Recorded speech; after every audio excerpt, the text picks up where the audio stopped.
Episode की शुरुआत में हम देखते हैं कि दोलदम हॉस्पिटल और ट्रॉमा सेंटर में सबको न्यूज से पता चलता है कि वोजिन और युनताक बिल्डिंग के अंदर ही थे और बिल्डिंग फिर से ढह गई। सब लोग डर जाते हैं। डॉक्टर किम को पता चलने पे उनके तो होश ही उड़ जाते हैं।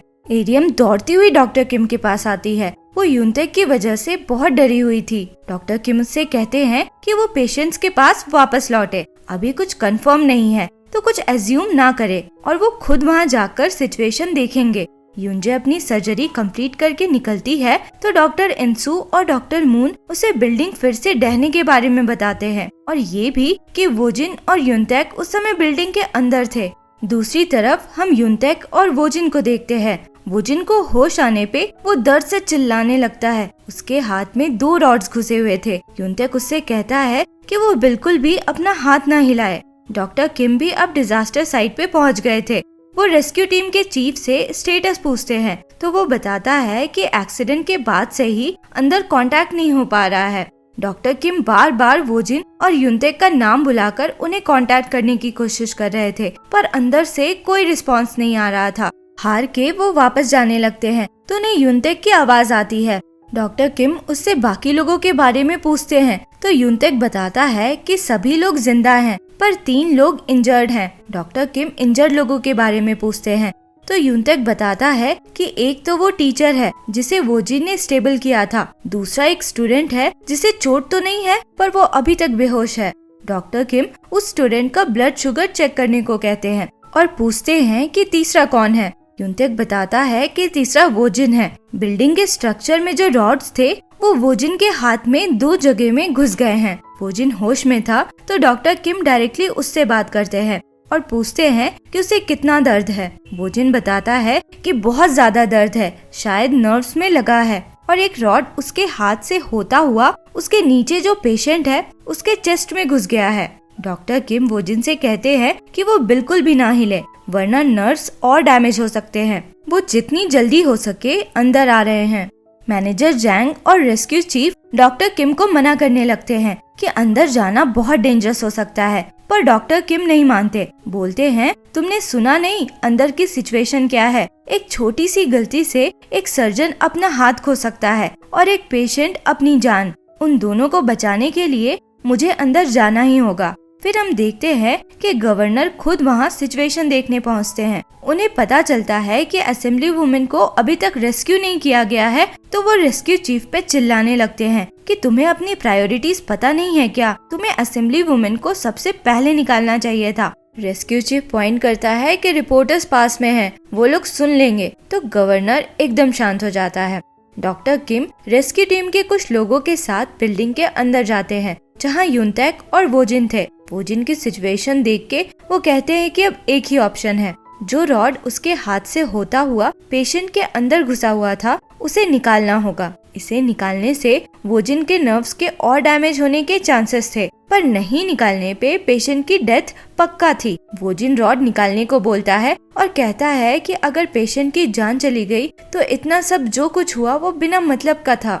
डॉक्टर जैंग भी हेल्प करने बिल्डिंग के अंदर आ गया था। डॉक्टर किम उसे बाहर जाने को बोलते हैं तो वो जाने से मना कर देता है। तो डॉक्टर किम उसे वो स्टूडेंट को ट्रीट करने को कहते हैं जिसका ब्लड शुगर काफी लो हो गया था। डॉक्टर किम वोजिन से कहते हैं कि रॉड्स को पहले स्ट्रक्चर से कट करना होगा जो कि उसके लिए बहुत पेनफुल रहेगा। वाइब्रेशन से उसके नर्व्स और डैमेज भी हो सकते हैं। वर्स्ट केस में उसका नर्व ठीक नहीं हो पाएगा जिसका मतलब वो सर्जन नहीं रह पाएगा।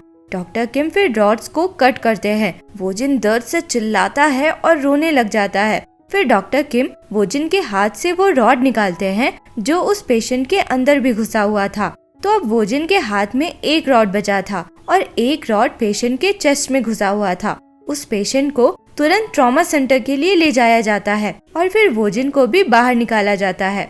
फिर हम ट्रॉमा सेंटर का देखते हैं जहां नर्स ओ युनजे को बताती है कि युनताक और वोजिन को रेस्क्यू कर लिया गया है। सब लोग एकदम खुश हो जाते हैं क्योंकि सिर्फ युनजे ही नहीं बाकी लोग भी बहुत डर रहे थे। नर्स ओ फिर बताती है कि वोजिन थोड़ा इंजर्ड है। तब तक डायरेक्टर पार्क भी वहां आ जाते हैं। वो युनजे से उनके साथ कंबाइंड सर्जरी करने को बोलते हैं उस पेशेंट पे जिसके चेस्ट में रॉड घुसा हुआ था। युनजे पूछती है कि वोजिन को कहाँ चोट लगी है तो वो बताते हैं कि उसके हाथ में। ये जानकर युंजे एकदम चिंता में पड़ जाती है, क्योंकि एक सर्जन के लिए उसके हाथ सबसे इम्पोर्टेंट होते हैं। वोजिन को दोलदम हॉस्पिटल लाया जाता है, जहाँ डॉक्टर किम को उसकी सर्जरी करनी थी। डॉक्टर चैंग भी अपने पेशेंट के साथ वहाँ पहुँचता है। एरियम उससे युनतेक के बारे में पूछती है तो वो बताता है कि युनतेक बिल्कुल ठीक है। डायरेक्टर पार्क उस पेशेंट की सर्जरी शुरू करते हैं। उसके लंग्स में भी बहुत डैमेज था, तो कुछ पार्ट्स को निकालना था। सर्जरी शुरू होने से पहले डॉक्टर किम की हालत बिल्कुल भी अच्छी नहीं थी। वो योजिन की हालत याद करके पैनिक कर रहे थे।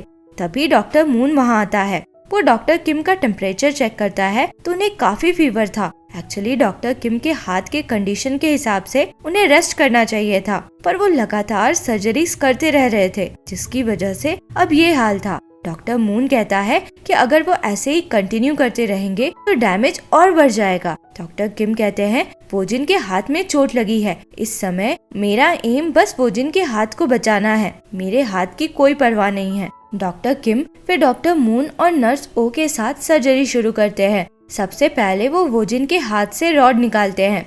फिर हम उस दूसरे पेशेंट की सर्जरी देखते हैं। डायरेक्टर पार्क ने अपना पार्ट कर लिया था और अब युंजे पहुंची थी अपना पार्ट करने को। वो डॉक्टर ली से कहती है कि पहले वो लंग्स की कंडीशन चेक करेगी और फिर डिसाइड करेगी कि रॉड को कैसे हटाना है। इधर डॉक्टर किम वोजिन के नर्व्स स्टिच करने के बाद उसके आर्टरी पे ऑपरेट करना शुरू करते हैं, पर अचानक से उनका हाथ कांपने लग जाता है।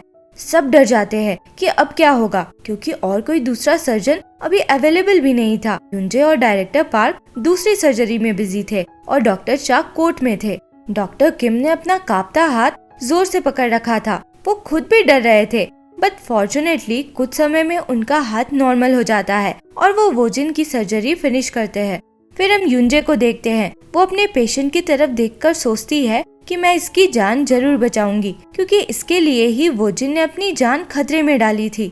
युंजे और ली मिलकर इस पेशेंट के चेस्ट से रॉड निकालते हैं और सर्जरी सक्सेसफुली फिनिश करते हैं। दूसरी तरफ अपना ट्रायल खत्म होने के बाद डॉक्टर चा देखते हैं कि उनके फोन में बहुत सारे मैसेजेस आए हुए थे। वो युंजे को कॉल करते हैं, जो ऑपरेटिंग रूम से बाहर ही निकली थी, और वोजिन के बारे में पूछते हैं। तो युंजे कहती है कि अभी तक उसने उसे देखा नहीं है। फिर वो उनसे पूछती है कि आपके लिए ट्रायल इतना ज्यादा इम्पोर्टेंट था क्या? एज अ डॉक्टर आपको सब कुछ छोड़ के हॉस्पिटल लौट आना चाहिए था। डॉक्टर चा कहते हैं कि ट्रायल भी जरूरी था। असेंबली वुमेन ने उन पे अटैक किया था, तो उन्हें रिस्पॉन्ड तो करना ही था। युंजे चिल्ला के कहती है कि अगर आपकी ऐसी ही सोच है तो आपको ट्रॉमा सेंटर आना ही नहीं चाहिए था। युंजे फिर वोजिन को देखने पहुंचती है। डॉक्टर किम उसे बताते हैं कि सर्जरी तो ठीक रही है, अब उन्हें वेट करके देखना होगा कि नर्व्स रिकवर हो रहे हैं या नहीं।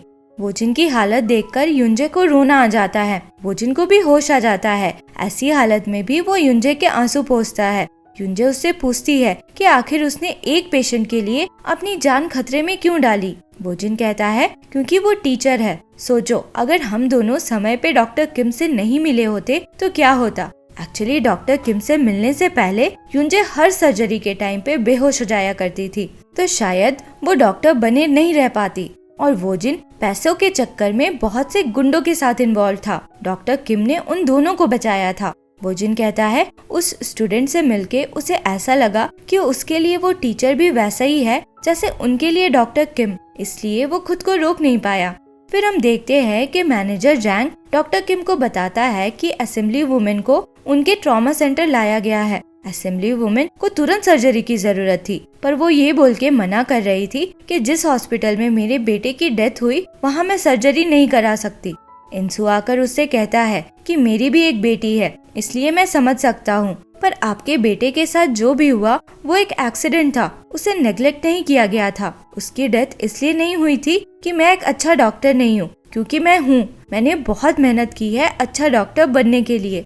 फिर हम एरियम को देखते हैं। वो देर तक युनतेक के काम खत्म होने का वेट कर रही थी। वो युनतेक से कहती है कि तुमने मुझे मैसेज या कॉल करके क्यों नहीं बताया कि तुम अब ठीक हो। युनतेक कहता है कि मुझे लगा था कि तुम्हें दूसरे हॉस्पिटल स्टाफ से पता लग ही गया होगा। तो एरियम कहती है कि क्या मैं तुम्हारे लिए बस एक हॉस्पिटल स्टाफ हूँ। युनतेक एक्सप्लेन करने की कोशिश करता है, पर एरियम काफी गुस्से में थी। उसे लग रहा था कि बस वही युनतेक के बारे में सोचती रहती है, वो तो बिल्कुल भी नहीं सोचता। फिर हम देखते हैं कि डॉक्टर चा अब हॉस्पिटल आ चुके थे। वो डॉक्टर किम से पूछते हैं कि तुमने असेंबली वुमेन पे ऑपरेट किया? तो डॉक्टर किम कहते हैं कि हाँ, उस समय वो बस मेरे लिए एक पेशेंट थी। डॉक्टर चा फिर डॉक्टर किम के हाथ के बारे में पूछते हैं। उन्हें डॉक्टर किम के कंडीशन के बारे में पता था। वो पूछते हैं कि तुम कब तक सर्जरी कर पाओगे? तो डॉक्टर किम कहते हैं कि तुम मेरी चिंता मत करो, अपने बारे में सोचो। आज तो तुम एक फादर और एक डॉक्टर दोनों के रूप में फेल हुए हो। डॉक्टर चा कहते हैं कि तुम्हें मुझे थोड़ी रिस्पेक्ट देनी चाहिए, मेरे अलावा तुम्हारे पास कोई दूसरा ऑप्शन भी तो नहीं है। तो डॉक्टर किम हंस के कहते हैं कि तुम तो प्लान बी थे, प्लान ए कोई और ही है। लास्ट सीन में हम देखते हैं कि डॉक्टर किम के फोन पे कैंगजो का कॉल आ रहा था। अगर आपको कैंगजो के बारे में नहीं पता तो आप सीजन 1 का शॉर्ट एक्सप्लेनेशन देख सकते हैं। मैं लिंक डिस्क्रिप्शन में डाल दे रही हूँ। और इसी के साथ ये एपिसोड यहाँ खत्म होता है। अगर एक्सप्लेनेशन पसंद आया हो तो लाइक, शेयर एंड सब्सक्राइब करें। Thank you for watching.